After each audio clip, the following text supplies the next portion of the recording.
Hello বন্ধুরা, তো আমি আবার আজকে একটা নতুন রেসিপি নিয়ে চলে এসেছি। এটা হচ্ছে মোচা, আর মোচা দিয়ে বানাবো মোচার ঘন্ট। তোমরা নিশ্চয়ই অনেকে বানাতে জানো, কিন্তু আমি কিভাবে বানাবো সেটাই তোমাদের কাছে শেয়ার করলাম। তো দেখো, প্রথমে আমি এটা প্রেশার কুকারে ভালো করে ধুয়ে নিয়েছি, তারপরে প্রেশার কুকারের মধ্যে দিয়ে এটাকে সেদ্ধ করে নেব। এর মধ্যে একটু নুন আর হলুদ দিয়ে দিয়েছি, আর আমি সেদ্ধ বসিয়ে দিয়েছি। আর এটা করতে লাগবে আলুগুলোকে এরকম ডুমো ডুমো করে ছোটো ছোটো করে কেটেই নিয়েছি। এরপরে এখানে আছে আদা, জিরা আর লঙ্কা, এই তিনটেকে একসঙ্গে পেস্ট করে নেব। আর মধ্যে বাদাম লাগবে। তো আমি যে ভাজা বাদামগুলো পাওয়া যায় সেইগুলোই নিয়ে এসেছি। আর এদিকে তেল তো গরম হয়ে গেছে, তো প্রথমে জিরে ফোড়ন দিয়ে এবারে আলুগুলোকে ভেজে নেব।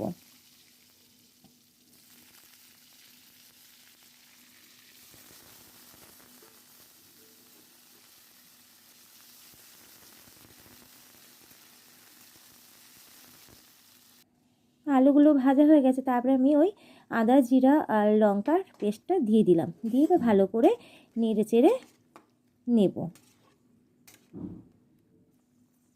এরপর পরিমাণ মতো নুন আর হলুদ দিয়ে ভালো করে কষিয়ে নেব। কষানো তেল ছেড়ে গেলেই ভাববো কষানো হয়ে গেছে।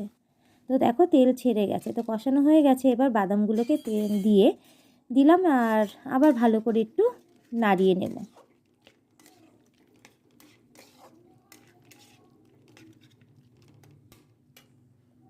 তো কষানো হয়ে যাওয়ার পর আমি যে প্রেশার কুকার থেকে নামিয়ে রেখেছিলাম, সেদ্ধ হয়ে গেছিলো, আর এটা মোচাটাকে এবার দিয়ে দেব।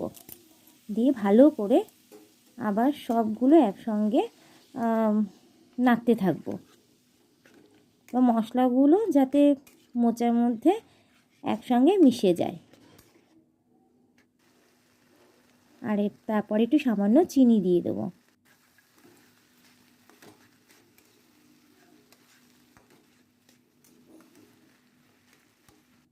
তো দেখো, হয়ে গেছে আমার মোচা ঘন্ট রান্নাটা। এরপরে লাস্টে ঘি আর গরম মশলা দেব।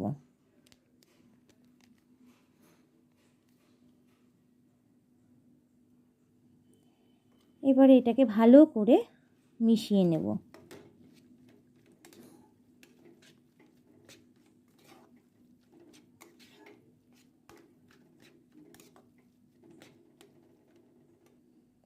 তো হয়ে গেল আমার মোচা ঘন্ট রান্না।